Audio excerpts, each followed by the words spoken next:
छात्रों की नजर की बजाय प्लेट गन और AK-47 का इस्तेमाल करना इतना सही है सरकार का?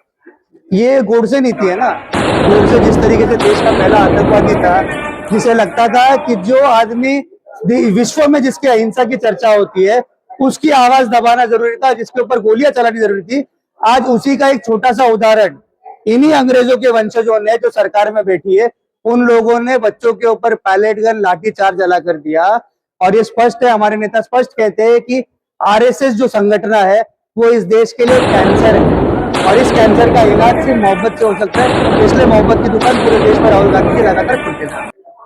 छात्रों के गूंज प्रयागराज से क्या मैसेज है, क्या कहना चाहते थे एक्चुअली? राहुल गांधी जी देश भर में हमारे युवाओं के लिए, छात्रों के लिए, जो जंतर मंतर में भी हाल ही में जो बच्चों के साथ में जो गलत हुआ, जो लाठीचार्ज, जो अमित शाह जी जो है उन्होंने अपने इंस्ट्रक्शंस पे बच्चों के ऊपर जो लाठीचार्ज किया, वो सिलसिले से लेके आज तक और अभी पूरे कंट्री में 200 सिटीज़ में प्रयागराज में आज लाइव जो है राहुल गांधी जी ने वहाँ पे छात्रों की गूंज का प्रोग्राम लिया, और हमने शहर भरों में 200 सिटीज़ में अक्रॉस जो है हमने लाइव स्क्रीनिंग किया।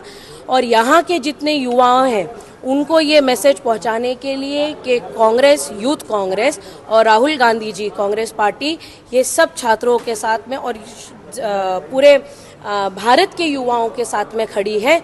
आपको अगर कोई भी चीज़ की, जैसे महिलाएं स्टूडेंट्स को जो माफ़ी कहने के लिए बोला जा रहा है, तो उस चीज़ के लिए भी हम यहाँ पे हैं, उन महिलाओं के लिए, उन छात्रों के लिए कि हम आवाज़ उठाएंगे और हम इनकी जो ज़ोर ज़बरदस्ती है और इनका जो एक गुंडा राज है वो हम नहीं चलने देंगे।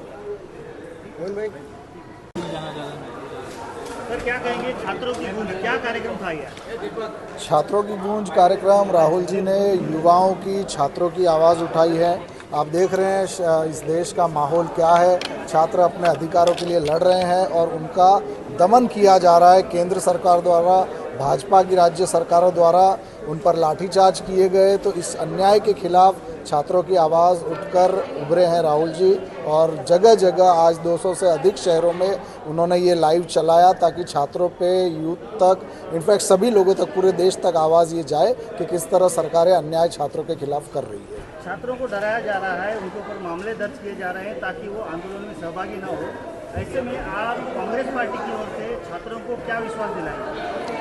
कांग्रेस पार्टी की तरफ से यहाँ तक कि हमने भी जो इससे पहले जो भी आंदोलन किए थे, छात्रों को जिस तरह डराया गया, केसेस किए गए, यहाँ तक कि महाराष्ट्र प्रदेश कांग्रेस कमेटी ने तो पूरा लीगल सेल तैयार कर रखा है कि अगर किसी भी छात्र को गलत तरीके से फंसाया जा रहा है, पुलिस द्वारा हैरेस किया जा रहा है, तो उसके लिए लीगल सहायता भी कांग्रेस दे रही है। सड़कों पर भी लड़ रही है, कोर्ट में भी लड़ रही है। राहुल जी आवाज़ भी उठा रहे हैं और सरकार की नीतियों का एक तरह से खुलासा देश की जनता के सामने कर रहे हैं। सरकार के काम पे चू नहीं रही। ये अंधी और गूंगी और बहरी सरकार है। इनको सिर्फ अडानी की बातें अच्छी लगती है, मेलोडी की बातें अच्छी लगती होंगी। इनको आम जनता की बातों से कोई लेना देना नहीं है। बच्चे वहां पर 26 दिनों तक भूख हड़ताल कर रहे थे, जंतर मंतर पे आंदोलन कर रहे थे, तब तक इनकी नींद नहीं जागी। लेकिन जिस दिन संसद पे मार्च करने वाले थे, उस दिन ये लोग इतने डर गए कि बच्चों पे बराबर लाठीचार्ज करना पड़ गया। उसका आदेश देने वाले गृह मंत्री आज तक संसद में पहुंच नहीं पाए। 17 दिन हो गया है, देश का गृह मंत्री संसद में नहीं जा रहा है। इतनी डरने वाली ये सरकार, लोगों को डराने वाली ये सरकार, जो ईडी और अलग अलग सीबीआई का सहारा लेकर बच्चों पे जो प्रेशर नहीं बना पाई, वो अब सोशल मीडिया के माध्यम से अपने छोटे छोटे गुंडों को बेचकर, रील के ऊपर सोशल मीडिया ट्रोलिंग करके बच्चों को डराने की कोशिश करती है। लेकिन बच्चों ने इनको स्पष्ट संदेश दे दिया है कि जिस तरीके से राहुल गांधी कहते हैं कि डरो मत, बच्चों ने इनको बिना डरे अपनी आवाज उठाकर, अपनी बात मनवा कर ये साबित कर दिया कि ये भाजपा का जो गुंडा तंत्र है, जो गुंडा सबसे बड़ा बिठाया हुआ है, उस गुंडे का राज अब खत्म होगा। इस देश के अंदर जो लोकतंत्र की परिभाषा थी, वही लोकतंत्र की परिभाषा से ये देश आगे भी चलता रहेगा। छात्रों को छात्रों की नजर की बजाय प्लेट गन और AK-47 का इस्तेमाल करना इतना सही है सरकार का? ये गोडसे नीति है ना। गोडसे जिस तरीके से देश का पहला आतंकवादी था, जिसे लगता था कि जो आदमी विश्व में जिसके अहिंसा की चर्चा होती है उसकी आवाज दबाना जरूरी था, जिसके ऊपर गोलियां चलानी जरूरी थी। आज उसी का एक छोटा सा उदाहरण इन्हीं अंग्रेजों के वंशजों ने, जो सरकार में बैठी है, उन लोगों ने बच्चों के ऊपर पैलेट गन लाठी चार्ज जला कर दिया। और ये स्पष्ट है, हमारे नेता स्पष्ट कहते हैं कि आरएसएस जो संगठन है वो इस देश के लिए कैंसर है, और इस कैंसर का इलाज सिर्फ मोहब्बत से हो सकता है। इसलिए मोहब्बत की दुकान पूरे देश में राहुल गांधी जी लगातार खोलते जा रहे हैं।